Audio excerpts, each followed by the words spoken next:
चलिए स्टार्ट करते हैं अपन लोग।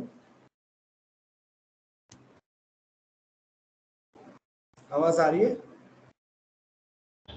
हाँ। चलिए हाथ जोड़ लीजिए, मंगलाचरण करते हैं।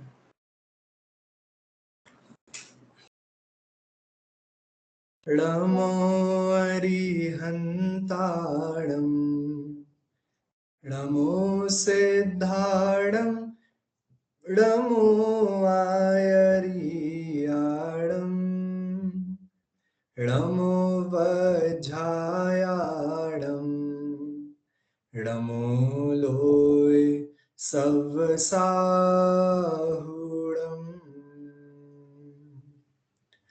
मंगलम भगवान वीरो मंगलम गौतमो गणी मंगलम कुंद कुंदार्यो जैन धर्मोस्तु मंगलम सर्वमंगल मांगल्यम सर्वकल्याणकारकम प्रधानम सर्वधर्माणां जैनम जयतु शासनम जैनम जयतु शासनम जैनम जयतु शासनम मोक्षमार्गस्य नेतारं भेत्तारं कर्म भूभृतां ज्ञातारं विश्वतत्त्वानां वन्दे तद्गुणलब्धये वन्दे तद्गुणलब्धये वन्दे तद्गुणलब्धये। चलिए मंगल शासन 1 के अंतर्गत हम सभी की चर्चा 7 तत्व नामक चैप्टर के ऊपर चल रही थी और इसमें अपन लोगों ने काफी सारी चीजें डिस्कस कर ली थी। लास्ट क्लास में हमारा ये डिस्कशन चल रहा था कि इन 7 तत्वों को सही तरीके से समझने में हमारी क्या क्या भूलें रह जाती हैं, मतलब इन 7 तत्व संबंधी हमारी क्या क्या मिस्टेक चल रही हैं कि हमें इनका प्रॉपर श्रद्धान नहीं हो पा रहा, हम किस प्रकार से इनका स्वरूप समझने में गलतियां करते हैं, उसके ऊपर अपन लोगों की चर्चा चल रही थी, है ना। और मुख्य रूप से अपन लोगों ने अभी जीव और अजीव तत्व संबंधी भूलों पर चर्चा करी थी। यदि हम एक लाइन में इनको कहें तो जीव और अजीव तत्व संबंधी भूल क्या है, तो बहुत सिंपल है, जैसा कि शास्त्रों में दिया भी गया है कि जीव को अजीव मानना ये जीव तत्व संबंधी भूल है और अजीव को जीव मानना ये अजीव तत्व संबंधी भूल है। समझ में आया? जीव को मतलब मुझे कुछ अन्य मानना, अजीव मानना, वो क्या हो गया, वो मेरे संबंध में भूल हो गई, जीव तत्व संबंधी भूल।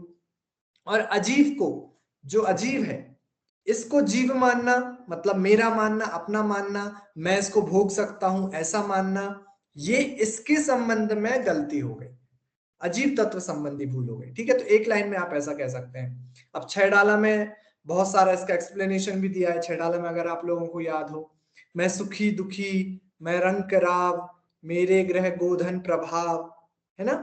तो ये क्या है कि मैं सुखी हो सकता हूं, मैं दुखी होता हूं, मेरे घर है, मेरा पैसा है, मेरी बीवी है, मेरे बच्चे हैं।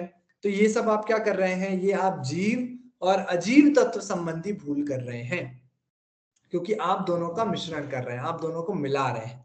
ठीक है, तो ये मोटे रूप से जीव और अजीव तत्व संबंधी भूल होती है ना।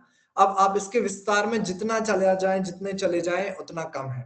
ठीक है, अभी हमारे कोर्स के हिसाब से मेरे ख्याल से इतना एक्सप्लेनेशन इसके लिए पर्याप्त है, लेकिन अब आप खुद भी विचार करें तो इसकी बहुत गहराई में आप जा सकते हैं कि हमारी स्वयं के प्रति और इस अजीव पुद्गल के प्रति, शरीर के प्रति हमारी क्या क्या भूलें चल रही हैं, है ना। चलिए एक और मैं बताता हूं, हमें हमें हमारा स्वरूप क्या है, हमारा स्वरूप है जानना, है ना श्रेया, हमारा स्वरूप है जानना और देखना। लेकिन हमें हमें ऐसा लगता है कि ये जानना और देखना यही दुख रूप है।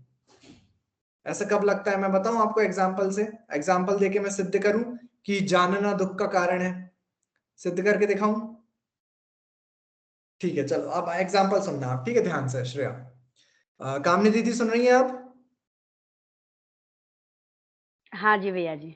हाँ, तो मैं क्या सिद्ध करके बता रहा हूं, मैं आपको सिद्ध करके बता रहा हूं कि ये जो जानना है ना, जानना यही दुख का कारण है। ठीक है, सुनिए। एक बार क्या हुआ कि एक सेठ जी थे। ठीक है, सेठ जी की बहुत बड़ी एक दुकान थी कपड़े की। ओके, तो आप समझ लीजिए मुंबई की सबसे बड़ी दुकान थी उनकी, कपड़े की, है ना। उनके पास रेडीमेड का पूरा बहुत बड़ा शोरूम था उनका।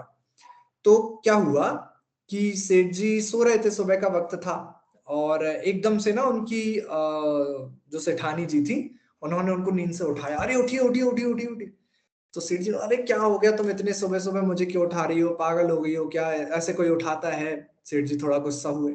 सेठानी ने बोला, सुनो अच्छे से उठ जाओ, क्योंकि मैं जो आपको बताने वाली हूं ना, उसके कहीं ऐसा ना हो कि आप सच में उठ जाओ।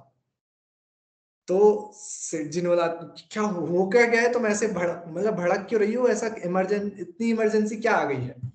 तो सेठानी ने बोला कि अभी अभी वो नौकर भागता भागता आया था, दुकान वाला। वो ऐसा कह रहा था कि दुकान में आग लग गई है और सारी की सारी दुकान जल के राख हो गई है। ठीक है, ओके। तो अच्छा, अब मेरा क्वेश्चन ये है श्रेया, कि जब तक सेठ जी सो रहे थे और उनको ये ज्ञान नहीं था, उनको ये नहीं पता था कि उनकी दुकान जल गई है, क्या उनको कोई भी दुख हो रहा था? नहीं हो रहा था। ठीक है कामनी दीदी, जब तक नहीं पता था तब तक कोई दुख नहीं हो रहा था। और फिर एकदम से जब सेठानी जी ने बताया कि नौकर आया था, दुकान में आग लग गई है और सारी की सारी दुकान जल के राख हो गई है, यह जब उनको ज्ञान हुआ, उसके बाद उनको दुख चालू हुआ। उसके बाद उनको हाय हाय मची, अरे बाप रे मेरी दुकान जल गई, मेरा सारा स्टॉक जल गया, मेरी जीवन भर की कमाई चली गई। तब जाकर उनको ये संकल्प विकल्प और संक्लेश उत्पन्न हुआ। तो हुआ ना जानना दुख का कारण। जब तक नहीं पता था तब तक कोई दुख नहीं था, हाँ। है ना, है ना, सही है ना कामनी दीदी। जब तक नहीं पता था तब तक कोई दुख नहीं था, और जब पता चल गया तो दुखी हो गया, है ना। तो देखो, जानना दुख का कारण है। और अपन को तो जिनवाड़ी में बोला जा रहा है कि तुम्हारा स्वभाव जानना और देखना है। तो इसका मतलब ये हुआ कि हमारा जो स्वभाव है ना, वो हमें दुखी करता है। सही है। क्या क्या है श्रेया? देखो, आपको एग्जाम्पल से ये सिद्ध तो हुआ ना कि जानना दुख का कारण हुआ उसको, सेठ जी को। अगर अगर वो सिर्फ उस चीज को जानता कि हाँ आग लग गई है, उस पर रिएक्ट नहीं करता तो वो दुखी नहीं होता। उसने रिएक्ट किया, वो उसकी आश्रय संबंधी भूल हो गई कि उसने उसको दोषी माना, तो वो इसीलिए दुखी हुआ। वो जानने की वजह से दुखी नहीं हुआ है। बहुत अच्छा, चलो, श्रेया ने अच्छा आंसर दिया। पर देखिए, आपका जो कहना है कि आश्रव के कारण वो दुखी हुआ, और वो अगर वैसा रिएक्ट नहीं करता उस जानने से, तो उसको दुख नहीं होता। ठीक है, तो चलो, रिएक्शन तो दूसरी बात हो गई, सेकेंडरी थिंग हो गई। लेकिन उसका जानना होना, उस चीज का, उस इवेंट का नॉलेज हो जाना, वो उसके दुख में कारणभूत तो हुआ। वो रिएक्ट नहीं करता, दैट इज सेकंड थिंग। लेकिन ये इवेंट जो हुआ, उसका जानना, उसका कारण तो हुआ ना, उसी के कारण तो उसको दुख हुआ। तो सही है, मतलब दुख का कारण तो हो सकता है ज्ञान। सही है, क्या लग रहा है? चलो अच्छा, दुख का अब देखो। कारण है तभी तो हम संसार में हैं। हाँ, इसीलिए तो अपन, मतलब अपन जानने से जो अपन को दुख हो रहा है, उसके कारण ही हम संसार में हैं। कामनी दीदी, अब आप, मेरी कामनी दीदी से बात हो रही है, ठीक है। कामनी दीदी, आपने बोला कि ये जो जानना है यही दुख का कारण है। अब मेरी बात सुनिएगा। अब मैं इसी एग्जाम्पल को थोड़ा और एक्सटेंड कर रहा हूं, ठीक है। अब ध्यान से सुनना। अब जब सेठ जी को ये पता लगा कि उनकी दुकान में आग लग गई है और पूरा का पूरा स्टॉक जल के ना खाक हो गया है एकदम, तो अब वो भागते भागते भागते क्या गए, अपनी दुकान की तरफ गए, भागते हुए जैसे तैसे पहुंचे, और उन्होंने देखा कि पूरी दुकान धू धू करके जल रही है। उधर ही पर उनका बेटा जो है, वो दुकान के सामने खड़ा हुआ, वो आराम से कुर्सी पर ऐसे हाथ रखकर बैठा हुआ है, बिल्कुल निश्चिंत। तो सेठ जी ने आकर पहले तो उसको एक चाटा मारा। बोला कि तुम आराम से कैसे बैठे हो, तुम्हें समझ में नहीं आ रही, अपनी दुकान पूरी जल रही है, तुम्हें कोई टेंशन ही नहीं है। तुम, आजकल के बच्चे ऐसे ही होते हैं, बाप दादाओं ने जो कमा दिया बस वही है, तुम लोग को तो कुछ टेंशन होती नहीं है। मेरी पूरी जायदाद चली गई। और बेटा अभी भी एकदम ऐसे पीछे हाथ रख के बहुत आराम से बैठा हुआ है। उसने बोला पापा आप टेंशन मत लो। तो सेठ जी ने, अरे कैसे टेंशन मत ले, पूरी दुकान जल गई। अरे आप टेंशन मत लो, मैंने ये दुकान ना कल ही बाजू वाला जो एक और व्यापारी था उसको बेच दी थी। कामनी दीदी अब क्या हुआ, सेठ जी ने जैसे ही ये सेठ जी सुना, का दुख कम हो गया। सेठ जी का दुख कम नहीं हुआ, सेठ जी का दुख गायब हो गया। कम हो गया। हाँ खत्म हो गया। तो अब मुझे बताइए, क्या ये दुकान का जलना, वो वाली जो उनकी नॉलेज था, ज्ञान था, वो चला गया क्या? नहीं गया, वो ज्ञान अभी भी बरकरार है। पर हुआ क्या, व्हाट इज द डिफरेंस? अंतर क्या हुआ कि पहले उसी नॉलेज में दुख हो रहा था, लेकिन अब उसी नॉलेज होने के बावजूद दुख नहीं हो रहा। क्या कम हुआ, क्या घट गया, क्या बदल गया? बताओ श्रेया।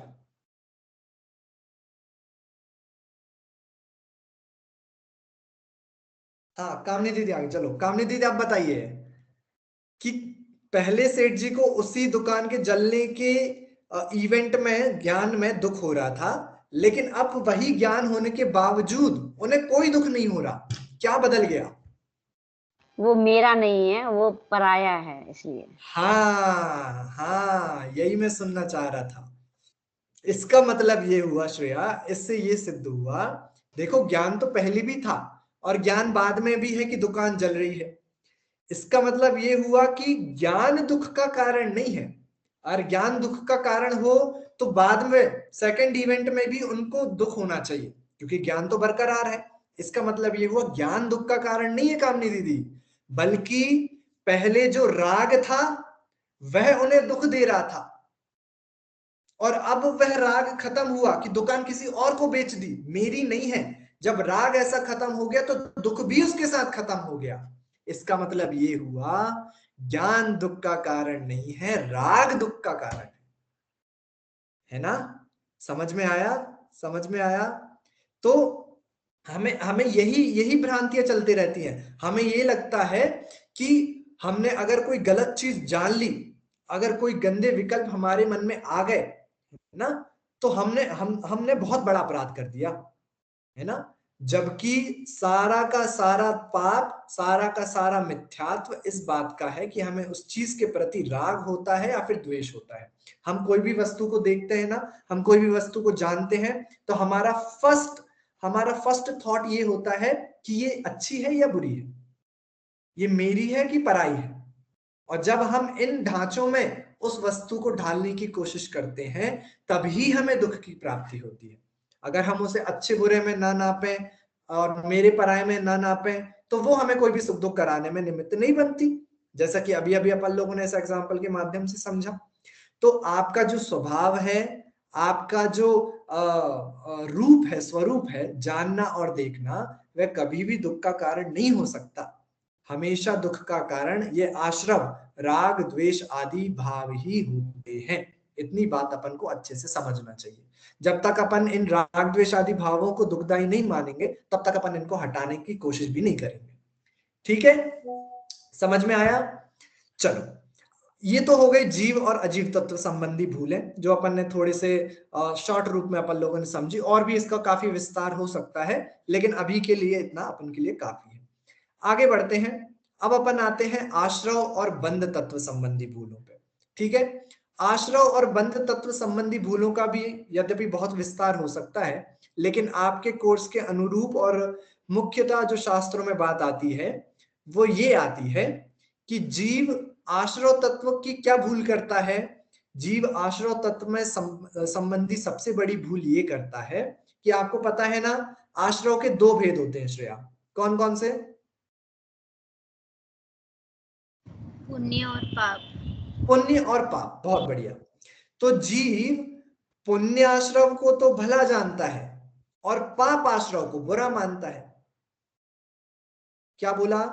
आश्रव तत्व की सबसे बड़ी भूल अपन की ये चल रही है कि हम पुण्य करने को, पुण्य भाव करने को, उसको तो अच्छा मानते हैं और पाप भाव करने को बुरा मानते हैं, है ना? अब कोई यदि व्यक्ति सिनेमा देखने जा रहा हूँ, मूवी देखने जा रहा हूँ, तो उसको तो पापी सारी जगह सारा जगत बोल देगा, उसको बोल देगा अरे देखो डेली डेली मूवी देखने जाता है। लेकिन यदि कोई व्यक्ति मूवी देखने ना जा रहा हो, वो मंदिर जा रहा हो, उसको कोई बुरा कहेगा क्या? उसको कोई कहेगा अरे देखो कितना बड़ा आश्रम ही जा रहा है? कोई नहीं कहेगा, कोई नहीं कहेगा। क्यों? क्योंकि सबके अंदर, हमारे अंदर भी घूट घूट कर ये मान्यता बचपन से बिठा दी जाती है कि पुण्य करो भैया, पुण्य करो, पुण्य करो। और जब ये मान्यता अंदर बैठ जाती है ना, तो ऐसा लगने लगता है कि बस अपन ने पुण्य कर लिया, मंदिर आदि चले गए, व्रत उपवास आदि कर लिया, तो बस अपन का धर्म हो गया। लेकिन अपन को ये बात समझ में नहीं आई कि ये भी आश्रम है, ये भी आपका संसार बढ़ाएगा, ये पुण्य आपको बंधेगा, स्वर्ग आदि में लेके जाएगा, ठीक है, पर वहां पर भी आपका संसार तो बढ़ ही रहा है ना, खत्म थोड़ी हुआ, राइट? तो ये आपको कोई नहीं बताता। अब बहुत बहुत सिंपल, शास्त्रों में कितने एग्जांपल आप लोगों ने सुना होगा कि अगर आपको लोहे की बेड़ी से बांधा जाए तो चलेगा? नहीं चलेगा, नहीं चलेगा। और अगर आपको लोहे की बेड़ी से नहीं, सोने की बेड़ी से बांधा जाए, सोने की, एकदम 24 कैरेट प्योर गोल्ड, उससे बांधे तो चलेगा? नहीं चलेगा। क्यों? क्योंकि दोनों ही बंधन है, दोनों ही बांधने का काम करते हैं, दोनों ही संसार को बढ़ाते हैं। कौन? पुण्य भी और पाप भी, है ना?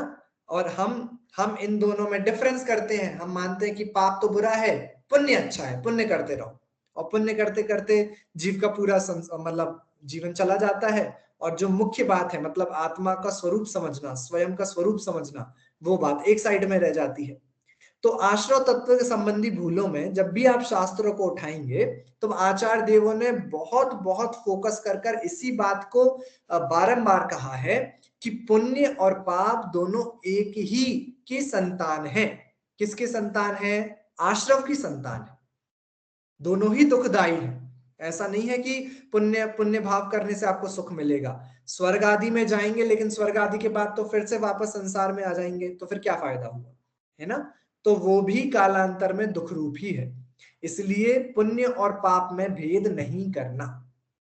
ओके, ठीक है। तो ये हो गई आश्रव तत्व संबंधी भूल। अब मैं थोड़ा सा जल्दी चल रहा हूं, क्योंकि आज अपन लोग सातों तत्व संबंधी भूलों को पढ़ लेंगे, और नेक्स्ट क्लास में अपन आपकी बुक में जो दिया है उसको पढ़ के अपन इस चैप्टर को एंड करेंगे, क्योंकि काफी सारी क्लासेस अपन लोगों ने इस चैप्टर पे लगा दी। ठीक है, आगे बढ़ते हैं। आगे आता है बंध तत्व। ठीक है, अब बंध तत्व में भी मोस्टली वही बात है जो हमने आश्रव तत्व में पढ़ी।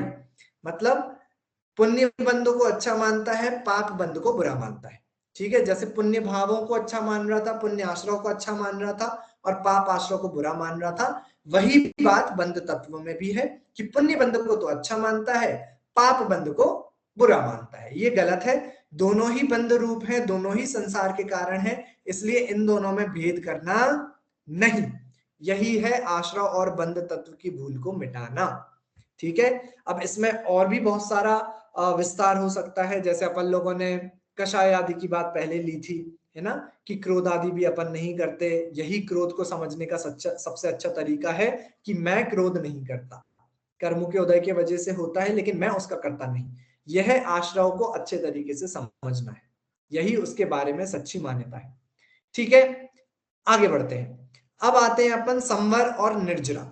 संवर और निर्जरा तत्व संबंधी क्या हमारी गलत मान्यताएं हैं और क्या सही मान्यताएं होनी चाहिए, उसके ऊपर अपन थोड़ी सी चर्चा करते हैं। देखिए, ये जो संवर निर्जरा है, ये आपके मोक्ष के कारण है कि नहीं? संवर निर्जरा पूर्वक ही मोक्ष मिलता है ना? संवर मतलब कर्मों का आना रुक जाना, निर्जरा मतलब कर्मों का निकलना, और जब वो कर्म सारे निकल जाते हैं तो मोक्ष हो जाता है। तो ये संवर और निर्जरा जो है, ये मोक्ष के कारणभूत है। और इन संवर निर्जरा के जो मुख्य कारण जो शास्त्रों में बताए गए हैं, वो बताए गए हैं तप आदि, स्वाध्याय आदि, है ना? ये सब जो चीजें हैं, इनको मुख्यतया कारण बताया गया है संवर और निर्जरा का। अब जीव को ये व्रत उपवास आदि करने में, मुनिचर्या का पालन करने में, महाव्रत आदि का पालन करने में, स्वाध्याय आदि करने में बहुत क्लेश लगता है। उसे लगता है कि भैया अपन से तो ये नहीं हो पाएगा, अपन के लिए ये सब नहीं बना है, और पंचम काल में तो ये नहीं हो सकता, है ना। बहुत बड़ा कंटाला है ये, या ये मतलब मोक्ष मार्ग में अब ठीक है, मोक्ष चले जाएंगे जब जाना होगा, ऐसे करके वो व्रत उपवास आदि से भी उपेक्षा भाव रखता है ना। तो जब अगर आपको मोक्ष के कारण में ही उपेक्षा है, इसका मतलब ये हुआ कि आपको मोक्ष में भी उपेक्षा है। अगर आपको मोक्ष मार्ग के कारण अच्छे नहीं लगते, इसका मतलब ये हुआ कि आपको मोक्ष भी अच्छा नहीं लगता, है ना। जैसे जैसे किसी को क्रिकेट पसंद है ना, और उसको सचिन तेंदुलकर बहुत पसंद है, क्रिकेट सब कुछ बहुत पसंद है, लेकिन उसको बोलो कि भैया ये लो बैट, चलो खेलने चलते हैं, तो बोले नहीं नहीं नहीं नहीं, मुझे मैं खेलूंगा नहीं। तो बोले कि तुम्हें फिर कैसे क्रिकेट तुम्हें पसंद है, कि तुम्हें मतलब खेलना ही पसंद नहीं है, तो तुम्हें क्रिकेट और सचिन तेंदुलकर कैसे पसंद हो सकता है। तो वैसे ही अगर तुम्हें मोक्ष के कारण ही पसंद नहीं है, तो तुम्हें इसका मतलब मोक्ष का जो कार्य, मोक्ष रूपी जो कार्य है, वो भी तुमको वास्तविकता में अच्छा नहीं लगता, है ना। अब देखा देखी तो सब लोग उपवास आदि कर लेते हैं, लेकिन उनका वास्तविक स्वरूप क्या है उसको भी संवर निर्जरा का स्वरूप समझने में उनका सही स्वरूप समझना बहुत आवश्यक होता है ना। अपन देखा देखी बहुत से नियम ले लेते हैं, उपवास आदि के नियम ले लेते हैं, लेकिन उनका सही स्वरूप क्या है, उन उपवास आदि को किस प्रकार से पालन करना चाहिए। उपवास तो अपन लोगों को इसलिए, अपन लोगों ने उसकी प्रतिज्ञा ली थी कि आज मैं उपवास करता हूं, कि मेरा बाकी जो टाइम खाना वाना बनाने में, उसके बाद बर्तन धोने में, उसके बाद साफ सफाई करने में, खाने में जितना टाइम वेस्ट होता था, उतना टाइम में बचाकर अपने स्वरूप के समीप आऊं, अपने आत्मा का ध्यान कर पाऊं, उसके लिए उपवास किया था। लेकिन आप ध्यान करिए, लास्ट टाइम आपने जब उपवास किया था तो आपने क्या क्या किया था। हाँ, उप और वास, उपवास शब्द इससे ही बना है। उप मतलब होता है निकट, वास मतलब होता है रहना, अपने निकट रहना, अपने समीप रहना, उसको उपवास कहा जाता है। और अब आप बताइए, लास्ट टाइम आपने जब उपवास किया था तो क्या क्या किया था। श्रेया, लास्ट टाइम कब उपवास किया था।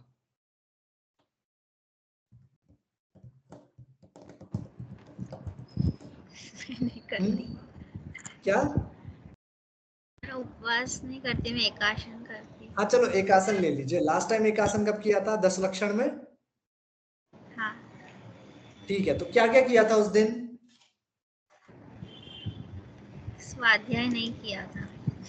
चलो ठीक है, स्वाध्याय नहीं किया, तो किया क्या था। लौकिक कार्य। लौकिक कार्य करे, यही होता है। मतलब जैसे हम लोग जब मंगलायतन में थे ना, तो अब बहुत सारे बच्चे उपवास किया करते थे, तो उनको देख कर लगता था यार अपन को भी उपवास करना चाहिए, तो ऐसे ही मैंने भी एक दिन देखा देखी उपवास कर लिया, ठीक है। और क्या होता है कि उतनी अगर आपकी शक्ति नहीं है ना, अगर आपने उतने पहले से प्रैक्टिस वगैरह नहीं करे हैं, अब 10 लक्षण में एकदम से लोग एक आसन और उपवास करने लगते हैं, और उपवास वाले दिन अगर आप कुछ भी खाएं पिए ना, फिर भी इतनी भयानक नींद आती है, इतनी भयानक नींद आती है कि आप कंट्रोल नहीं कर पाते। अब देखिए मंगलायतन में तो उस टाइम पे ना टीवीज नहीं होती, टीवी नहीं होती वहां पर, और आप स्वाध्याय भी, चलो मैंने सोचा चलो मंदिर में जाके स्वाध्याय करेंगे, 1 घंटे स्वाध्याय कर लिया, 1.5 घंटे स्वाध्याय कर लिया, लेकिन उसके बाद अपने आप ही सर बहुत भारी होने लगा। उसके बाद क्या किया, बस आए हॉस्टल में जाकर सो गए, पूरा का पूरा दिन हमने वैसे ही निकाल दिया। तो ये वास्तविकता में क्या उपवास का स्वरूप है। उपवास का ये स्वरूप नहीं है। देखिए 3 बातें ना हमेशा याद रखिएगा। एक ये कि अपने शक्ति से बढ़कर कभी कार्य मत करिएगा, ठीक है। पहली बात क्या, अपनी शक्ति से बढ़कर कभी कार्य मत करना। दूसरा ये, अपनी शक्ति से कम भी कार्य मत करना, जितनी आपकी शक्ति है उतना कार्य अवश्य करिए, है ना, उससे कम कार्य मत करिए। पहला क्या, अपनी शक्ति से अधिक कार्य मत करिए। दूसरा क्या, अपनी शक्ति से कम कार्य भी मत करिए। और तीसरा ये, अपनी शक्ति को हमेशा बढ़ाने का प्रयास करिए, ठीक है। ये तीनों बातें अपन को हमेशा ध्यान में रखनी है। अब देखिए हम बहुत बार अपन लोग क्या करते हैं कि नियम ले लेते हैं अपन, है ना, और वो नियम भी ऐसे ही कि अपन गए मंदिर में कामनी दीदी अपन कैसे नियम लेते हैं, अपन गए मंदिर में और मंदिर में जाके अपन ने नियम ले लिया भगवान के सामने। अब भगवान तो कुछ बोलते नहीं है, ठीक है, भगवान ने ना आपसे कोई प्रति प्रश्न किया कि श्रेया तुमने नियम क्यों लिया, नहीं पूछा भगवान ने। कामनी दीदी भगवान ने नहीं पूछा अपन से तुमने ये नियम क्यों लिया, कितने टाइम के लिए लिया, कौन कौन सी चीजों का त्याग किया। अगर ऐसी पर सपोज आपने नियम लिया कि रात्रि भोजन नहीं करेंगे, ठीक है, अगर भगवान ने आपसे ये प्रति प्रश्न भी नहीं किया कि अगर आप एकदम बाहर गए, ठीक है, दूसरे देश में ही चले गए आप, और उधर पे रात्रि जल्दी हो जाती है, उधर पे तो 3 बजे ही रात्रि हो जाती है दिन के, है ना, ऐसे भी देश है, जर्मनी में बहुत जल्दी रात हो जाती है, 4 बजे ही रात हो जाती है वहां पे, तो वहां पर आप कितने बजे तक खाएंगे? भगवान ने आपसे ये प्रति प्रश्न नहीं किया। और आप जर्मनी गए और आपने 5 बजे खाया, 6 बजे खाया, आपने तो बोला हमारा तो 7 बजे तक का नियम था। जब हम भगवान के सामने नियम ले लेते हैं ना, तो अपन अपने हिसाब से उसमें मॉडिफिकेशंस करते रहते हैं, हमें जैसी सुविधा लगती है अपन वैसे अपने नियमों में मॉडिफाई करते रहते हैं, इतना तो चलता है, यही यही अपना मन में बात आती है ना, इतना तो चलता है, इतने में कुछ नहीं होता, है ना। तो कभी भी कोई भी नियम भगवान के सामने नहीं लिए जाते, ये हमेशा याद रखिएगा, कोई भी नियम भगवान के सामने नहीं लिए जाते, हमेशा सारे नियम गुरुओं के समीप लिए जाते हैं, क्योंकि गुरु आपकी प्रतिभा को जानते हैं, आपकी कमजोरियों को पहचानते हैं, वो ये जानते हैं कि ये व्यक्ति इस नियम का अच्छे तरीके से पालन कर पाएगा कि नहीं कर पाएगा। इसलिए कामनी दीदी पता है, आप गुरुओं के पास जाएंगे ना और बोलेंगे कि मैं रात्रि भोजन का त्याग करना चाहती हूँ, तो गुरु आपको तुरंत वो नियम नहीं दे देंगे, वो बोलेंगे अभी नहीं, आप पहले अष्टमी और चतुर्दशी पर रात्रि भोजन का त्याग करना चालू करो। वो धीरे धीरे धीरे धीरे धीरे आपकी शक्ति को बढ़ाएंगे और फिर आपको पूरा का पूरा रात्रि भोजन का त्याग कराएंगे, है ना। अपन ने पहले भी ये ऐसी कहानियां पढ़ी है ना, प्रथमान योग में वो भील था, एक भील, याद आया, एक भील था, तो वो मुनिराज के समीप गया, तो मुनिराज ने उसको क्या बोला था कि तुम बस कौवे का मांस खाना छोड़ दो, बस, तो उसने कौवे का मांस खाना छोड़ दिया था और उससे उसका उत्थान हो गया था। तो कभी भी बहुत भावावेश में आकर, इमोशनल होकर कोई भी नियम मत लीजिए, और हमेशा मंदिर में भगवान के सामने नियम मत लीजिए, क्योंकि भगवान तो पलट कर आपसे कोई क्वेश्चन पूछेंगे नहीं, कुछ भी ले लो, कुछ भी नहीं बोलेंगे, वो तो वीतरागी हैं। हमेशा नियम गुरुओं के समीप लिए जाते हैं, और ऐसे नियम लीजिए कि वो आपकी शक्ति के प्रमाण में हो, ठीक है, क्योंकि टोडरमल जी साहब ने लिखा है मोक्षमा प्रकाशक में, प्रतिज्ञा भंग करने का महापाप होता है, अगर आपने एक बार नियम ले लिया और उसको तोड़ा तो उसका बहुत बड़ा पाप माना जाता है, ठीक है। तो बहुत सोच समझकर, नियमों का सच्चा स्वरूप समझकर हमें नियम आदि, प्रतिज्ञा आदि लेना चाहिए, और लेना जरूर चाहिए। ऐसा नहीं कि आप इन बातों से ही डर गए कि अरे नियम तो बहुत कठिन होते हैं, नहीं है, आप अपने हिसाब से नियम लीजिए ना। देखो कितने कितने इजी इजी नियम्स होते हैं, क्या कि आप सोने वाले हैं, ठीक है श्रेया, अपन सोते हैं रात को, अब जब तक आप सो रहे हैं तब तक तो अपन कुछ भी नहीं खा पी रहे, तब तक तो हम बिल्कुल नींद में हैं, तो आप सुबह उठने तक का नियम ले लो। क्या नियम ले लो? सुबह उठने तक का मेरा कंप्लीट रात्रि भोजन का त्याग, जब तक मेरी आंख नहीं खुलती। कितना अच्छा नियम है ना। ऐसे ऐसे नियम भी तो हो सकते हैं ना। तो ये बहुत इजी नियम्स हैं जिनका अपन इजीली पालन कर सकते हैं। फिर धीरे धीरे धीरे आप अपनी शक्ति को बढ़ाइए, गुरु के सामने उन बातों को रखिए कि गुरु जी मैं इन बातों से, मतलब मैं इन बातों का त्याग करना चाहता हूँ, मैं इन चीजों का त्याग करना चाहता हूँ। फिर वो धीरे धीरे आपकी शक्ति बढ़ेगी। ऐसे आप त्याग करिए, क्रमशः त्याग करिए, एकदम से त्याग मत कर दीजिए इमोशनल होके, ठीक है। वो देखा देखी त्याग मत कर दीजिए, उसने छोड़ा तो मैंने भी छोड़ दिया, क्योंकि ये प्रायः बहुत होता है। क्योंकि देखिए ऐसा भी होता है कि लोग शिखर जी आदि की यात्रा पे जाते हैं और वहां पर उनको किसी ने बोल दिया भैया शिखर जी आए हो, है ना, इतने बड़े तीर्थ क्षेत्र पे आए हो जहां से इतने सारे भगवान मोक्ष में गए हैं, कोई ना कोई तो नियम लेना ही पड़ेगा। एकदम थोप देते हैं कि आपको नियम लेना ही पड़ेगा, तो बेचारा इमोशनल होकर नियम ले लेता है। और भी क्या होता है कि महाराज जी आदि के चौके लगते हैं, है ना, माताजी आदि के चौके लगते हैं, उसमें लोग जाते हैं तो वहां पर नियम ले लेते हैं। तो ऐसे भावावेश में आप कोई भी नियम मत लीजिए, क्योंकि ये बहुत भारी पड़ते हैं। और भारी पड़ते हैं क्योंकि उस टाइम पे तो आपकी शक्ति है नहीं, और एकदम से आपने त्याग कर दिया, तो फिर आपको बहुत उससे संक्लेश होगा। और नियम आपने संक्लेश करने के लिए नहीं लिए थे, आपने तो उन चीजों से छुटकारा, उनके विकल्प खत्म करने के लिए थे। उल्टा आपको वही वही विकल्प चलने लगते हैं, है ना। जैसे मैं आपको बोलूं कि श्रेया, मैं अब आपको एक चीज बोलूंगा जिसका आपको विचार नहीं करना है, ठीक है। तो आपको एक सफेद खरगोश का विचार नहीं करना है, ठीक है।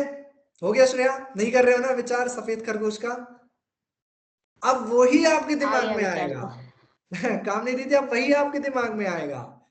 जिस चीज का मना करोगे ना, वही एकदम से ख्याल में आएगा। तो एकदम से इमोशनल होकर किसी भी चीज के संकल्प विकल्प नहीं मिटते। This is a practice, this is a process. धीरे धीरे धीरे क्रमशः चीजों को छोड़ा जाता है, एकदम से इमोशनल होकर चीजों को नहीं छोड़ा जाता, ठीक है। तो संवर और निर्जरा ये मोक्ष के मार्ग हैं, है ना, ये मोक्ष के कारणभूत हैं, ये सुखदायक हैं। ये क्लेश उत्पन्न करने की चीजें नहीं है। उपवास करना क्लेश उत्पन्न करने का कारण नहीं होना चाहिए। अगर आपको उपवास करते हुए क्लेश हो रहा है, दुख हो रहा है, इसका मतलब ये हुआ कि अपन सच्चे मायने में उपवास नहीं कर रहे, आप बस भूखे रह रहे हैं, बस आपने उपवास नहीं किया, आप बस भूखे रहे, है ना। फिर आपके भूखे रहने में और एक जो भिखारी है जो बाहर बेचारा उसको खाने को नहीं मिल रहा है, उसके भूखे रहने में कोई अंतर नहीं, ठीक है। क्योंकि सिर्फ भूखे रहने का नाम उपवास नहीं है, आत्मा के समीप आने का नाम उपवास है, ठीक है। तो उपवास आदि का सही स्वरूप अपन को समझना चाहिए, स्वाध्याय का सही स्वरूप समझना चाहिए। केवल शास्त्रों को पढ़ लेने का नाम स्वाध्याय नहीं है, केवल गाथाओं को रट लेने का नाम स्वाध्याय नहीं है। अपने आत्मा का अध्ययन करना, अपने आत्मा के समीप आने का नाम स्वाध्याय है। तो ये सही स्वरूप को जब अपन समझेंगे, तब अपन समझ पाएंगे कि संवर और निर्जरा क्या है। और यही संवर और निर्जरा तत्व को समझने का तरीका है। इससे विपरीत जो भी है वो सब संवर और निर्जरा तत्व संबंधी भूल है। समझ में आई बात, ठीक है। चलो, अंतिम आपका तत्व है मोक्ष तत्व, ठीक है। मोक्ष तत्व, तो मोक्ष तत्व मतलब क्या है? मोक्ष तत्व मतलब है संपूर्ण कर्मों का अभाव हो जाना, संपूर्ण कर्मों का भैया अभाव हो जाना, वो मोक्ष है। हाँ बोलिए बोलिए। मैं यूं पूछी थी कि जैसे है ना, हम सुबह जाते हैं मंदिर में, वो प्रातःकालीन वंदना और प्रतिक्रमण वाला पेज पढ़ते हैं।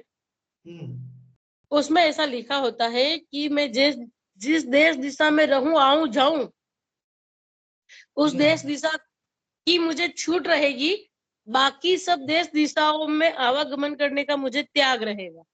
हाँ हाँ हाँ। एक ये लाइन है, और एक ये लाइन है कि आज दिन भर में मैं जो भी खाऊं लेऊं देऊं उस सब की मुझे छूट रहेगी, बाकी सब चीजों का मुझे त्याग रहेगा। हाँ हाँ ठीक है, हाँ। ये मैं सुबह पढ़ के आती हूँ मंदिर में, है ना। जी जी जी। तो मतलब ऐसा तो नहीं होगा ना कि खाली आपने पढ़ने के लिए पढ़ लिया, या फिर ये सही में नियम मेरे को, मतलब जैसा आपने बताया ना कि हाँ नियम लेना चाहिए, तो ये सही है क्या? हाँ, इस देखिए इसमें भी कोई प्रॉब्लम नहीं है, इसमें ऐसे नियम लेने में भी कोई प्रॉब्लम नहीं है। लेकिन जो प्रतिज्ञाएं नियम होती है ना, वो और स्पेसिफिक होती हैं। मतलब जैसे आपने ये नियम लिया कि आज मैं जो जो भी खाऊंगा बस मैं वही खाऊंगा, बाकी सबका मेरा त्याग। अगर आपने ऐसा नियम लिया तो ये तो बहुत ही वेग नियम हो गया। मतलब ऐसा हो गया कि अगर अब आप आलू भी खाएंगे तो वो आपने खा लिया और बाकी को त्याग हो गया, तो फिर तो ये कोई नियम नहीं हुआ ना। तो हाँ, मैं वही इस पूछ रही थी, मतलब हाँ, इसमें ना नियम जो होते हैं ना वो थोड़े और स्पेसिफिक होते हैं। जैसे नियम इस प्रकार के होते हैं शिल्पा शिल्पा दीदी, कि जैसे आपने ये नियम लिया कि आज मैं बस 5 सब्जी खाऊंगी, ओके। अब आप नॉर्मली अपन कितनी सब्जी खाते हैं, एक खाते हैं या फिर दो खाते हैं, हाँ तो भी आपने ये नियम लिया कि आज मैं 5 सब्जी खाऊंगी, उससे ज्यादा नहीं खाऊंगी। तो ये ओके इस प्रकार के नियम चलेंगे, ये नियम चलेंगे, क्योंकि इसमें स्पेसिफिक हैं आप कि मैं 5 ही खाऊंगी, 5 से ज्यादा नहीं खाऊंगी। अगर आप अब ओके नॉर्मली 2 ही खाते हैं तो 5 का ले लीजिए। जैसे अब हाँ आपने ये जीवन भर का नियम ले लिया कि मैं 100 साड़ी ही रखूंगी, तो ओके ये नियम वैलिड है, क्योंकि आपको भी पता है आप 100 तो जीवन में कभी नहीं खरीदोगे। 100 साड़ियां आपकी अलमारी में कभी नहीं होंगी खरीद, मतलब 100 तो हो सकता है खरीद लें, मतलब 100 100 साड़ी आपकी अलमारी में उससे ज्यादा कभी नहीं रहेंगी, क्योंकि आप रिप्लेस होती जाएंगी, वो किसी और को दे देंगे आप, है ना।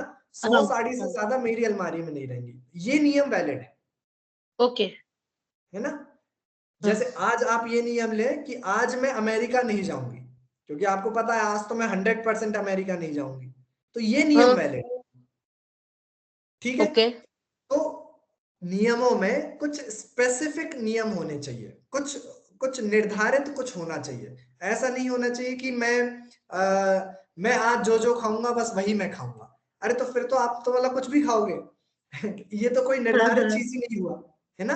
हाँ तो कुछ हाँ निर्धारित होना चाहिए कि मैं ये उन 5 में भी अगर आप निर्धारित कर लें कि जैसे हाँ आज आपके घर पे 5 सब्जियां हैं, 4 सब्जियां हैं मान लीजिए, लौकी है, भिंडी है, तोरई है, और हाँ बरबटी है, और बीन्स है, ठीक है। ये 5 सब्जियां हैं आपके घर पे, ओके उनमें आपने कर लिया कि मैं ये 5 सब्जी से ज्यादा नहीं खाऊंगी आज, हाँ ये नियम वैलिड है आपका, ये नियम ओके बिल्कुल वैलिड है। इसका आपको बराबर पुण्य लगेगा, बाकी सब्जियों का त्याग का आज का आपका बराबर पुण्य लगेगा आपको, क्योंकि ये नियम बिल्कुल वैलिड है आपका, हाँ तो ठीक हम है जो सुबह पढ़ते हैं ना, जैसे कि भाई जी। जो भी खाऊं लेऊं देऊं, ये जो होता है उसमें मैं कुछ और अंदर से कुछ और निकाल हाँ के भी बांधू। हाँ हाँ, right okay right okay right. Okay उसमें आपको आपके अपने हिसाब से आपको और भी मर्यादाएं आपको करनी चाहिए, स्पेसिफिक हाँ मर्यादाएं, हाँ वो हाँ बराबर ओके नियम, ठीक है। चलिए हाँ बढ़िया बढ़िया बढ़िया। चलिए अंतिम अपन मोक्ष तत्व पर आ जाते हैं। मोक्ष तत्व में जो मुख्य भूल मानी जाती है वो ये मानी जाती है कि जीव को ये लगता है कि मोक्ष में जाके करेंगे क्या, श्रेया क्या करेंगे मोक्ष में जाके, मतलब वहां पे अकेले ही बैठना पड़ेगा। देखो वहां पर कोई कम्युनिटी सिद्ध भगवान लोग आपस में बातें तो करते नहीं है, ठीक है। और क्या होगा कि अकेले आपको बैठना पड़ेगा, और ऐसा नहीं कि 10-20 साल के लिए बैठना पड़े, शादी अनंत काल के लिए बैठना पड़ेगा। अनंत काल आप समझते हैं, अनंत काल मतलब अनंत काल, खत्म ही नहीं होगा, अकेले ही बैठना है, ठीक है। और कोई शॉपिंग वॉपिंग करने की तो जरूरत है नहीं वहां पे, तो वो जो शॉपिंग का आनंद है वो नहीं मिल पाएगा आपको, क्योंकि सिद्ध भगवान तो कपड़े पहनते नहीं है, ठीक है। तो मतलब आप समझ लीजिए कि नो एंटरटेनमेंट सोर्स, वहां पर कोई आपका मनोरंजन का सोर्स नहीं है। तो अपन को जाना है क्या मोक्ष में, मतलब कुछ है भी मोक्ष में जाने लायक, सुख है भी मोक्ष में कि नहीं है। हाँ चल कामनी दीदी, सुखी जाना सुख है। है क्या मोक्ष, जाना है हाँ क्या। मोक्ष जाना है हम। हाँ, हमारी आत्मा स्थिर हो जाएगी, ना ही हमें हाँ कभी दुख होगा ना ही सुख होगा, तो कुछ चाहिए ही नहीं। यदि तो सुख मतलब हम ऐसा, ढूंढ रहे हैं तो दुख भी तो हो रहा है। बहुत बढ़िया, बहुत अच्छा। तो मतलब मैं ये समझाना चाह रहा हूं आपको कि मोक्ष तत्व के संबंध में सबसे बड़ी भूल तो अपन की यही चलती है कि हमें लगता ही नहीं है कि हमें मोक्ष चाहिए, हमें मोक्ष की आज जरूरत ही भासित नहीं होती। अपन को लगता ही नहीं है कि अपन को संसार में दुख लग रहा है, अपन तो बढ़िया है, अपन तो एकदम चंगा सी, है ना। लग ही नहीं रहा है कि अपन को संसार में कोई दुख है, लग ही नहीं रहा है, बढ़िया तो है सब कुछ। देखो अच्छी अच्छी नौकरी है, अच्छा परिवार है, अच्छा घर है, अच्छे कपड़े हैं पहनने को, जहां घूमना है वहां घूम सकते हो, जब आपका मन करे तब जा सकते हो, स्वतंत्रता है, पैसा है, सब कुछ तो है। क्यों फालतू में मोक्ष में और ये समय निर्जरा करके कंटाला करना, तपस्या करना, और जंगलों में रहना, कपड़े का त्याग करना, घर स्त्री आदि का त्याग करना, क्यों करना है फालतू में। संसार में अपन को दुख ही नहीं लगता, और जब तक संसार में दुख नहीं लगता तब तक मोक्ष में सुख कैसे लगेगा, क्योंकि संसार और मोक्ष दोनों विपरीत अवस्थाएं हैं, है ना। संसार से जब मुख मोड़ोगे तब मोक्ष की तरफ जा पाएंगे, लेकिन मोक्ष लगता ही नहीं है सुख स्वरूप और संसार लगता ही नहीं है दुख स्वरूप, तो फिर कैसे मोक्ष में जाएंगे, कैसे जाएंगे। ठीक है, तो सबसे बड़ी मोक्ष तत्व संबंधी भूल हमारी ये है कि हमें मोक्ष का स्वरूप ही नहीं पता। हमें पता ही नहीं है कि सिद्ध भगवान कैसा आनंद भोग रहे हैं, हमें पता ही नहीं है सिद्ध भगवान कैसे निश्चल हैं, क्यों वो अनंत काल तक एक ही अवस्था में बैठे रहते हैं, एक ही जगह पर बैठे रहते हैं और उनको किंचित मात्र भी संकल्प नहीं आता कि मैं वापस संसार में चला जाऊं, है ना।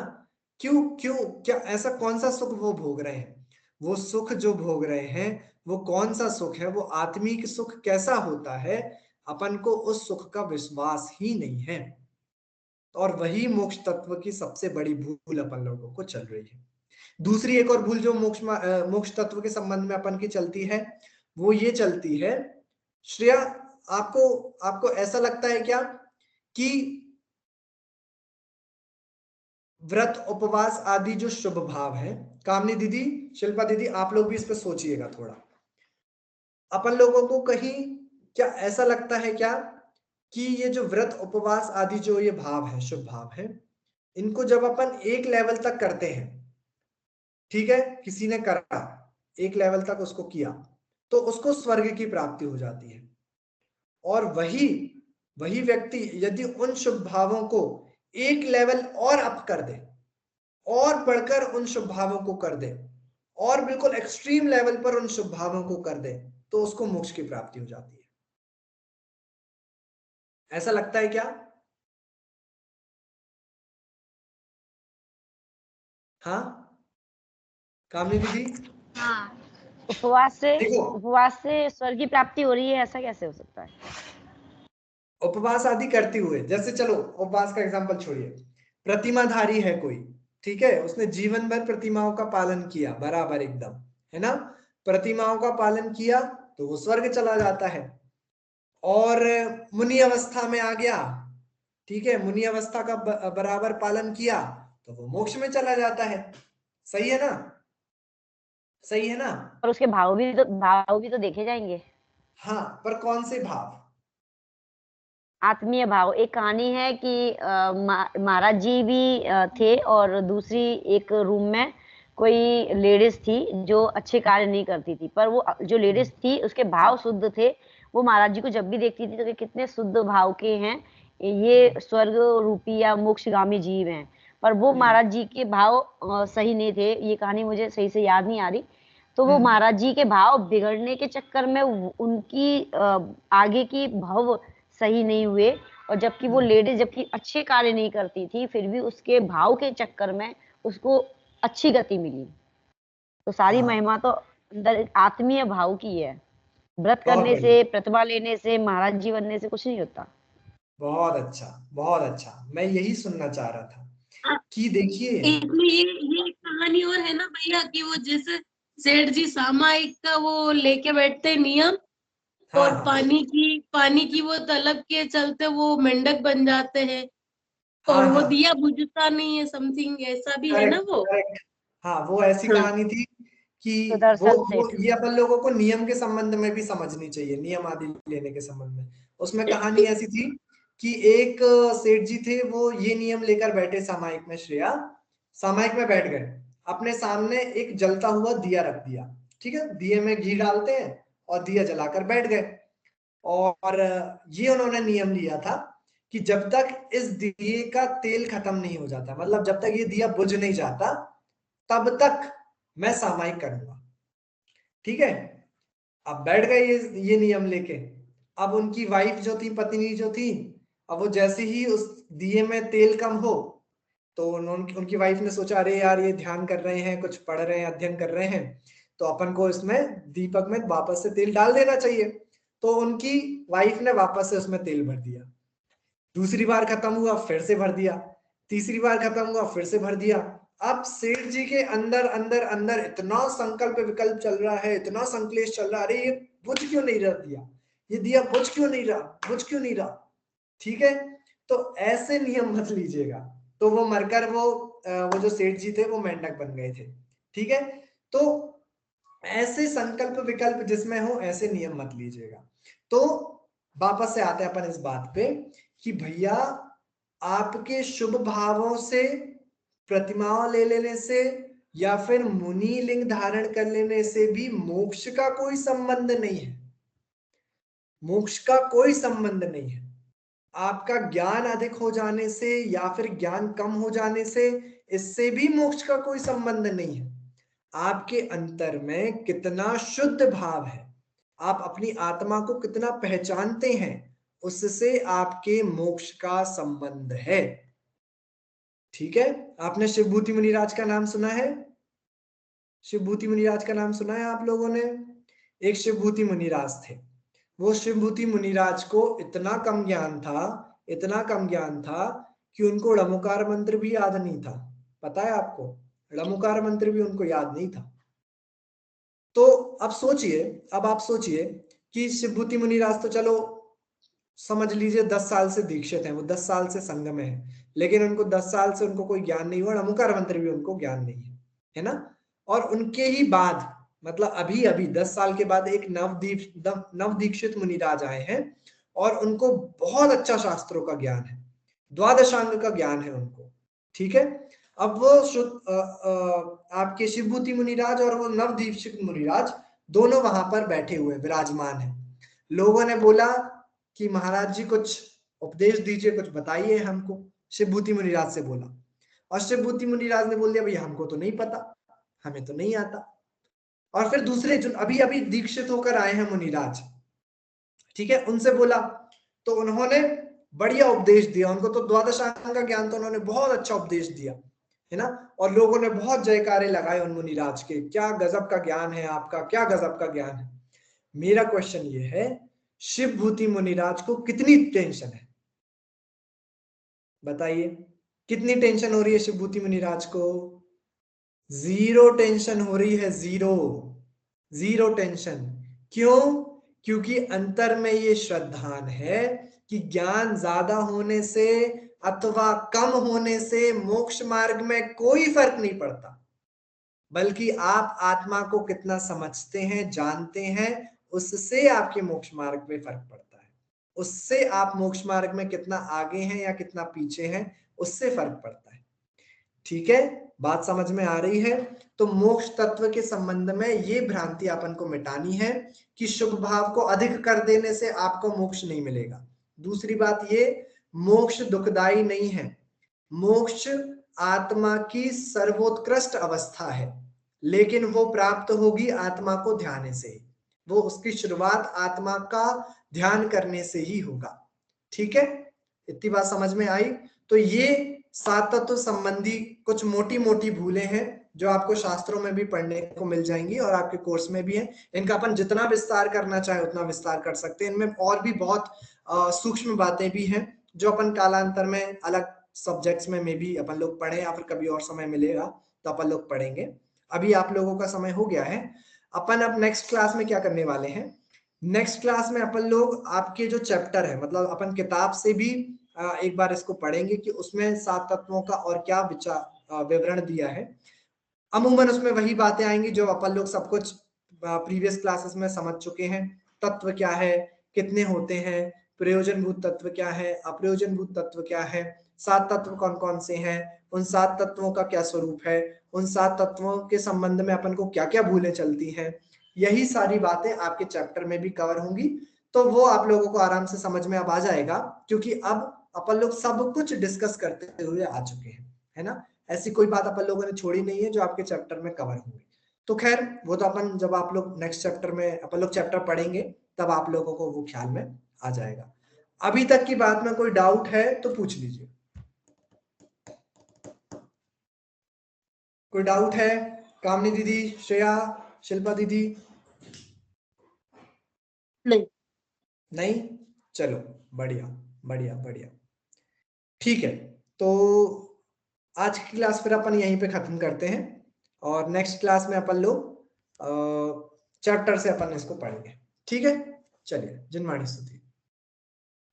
निज निधि निज में बताई, यह अनंत उपकार है, इसके लिए जिन वाणी माँ को वंदना शत बार है। नौबार ओंकार।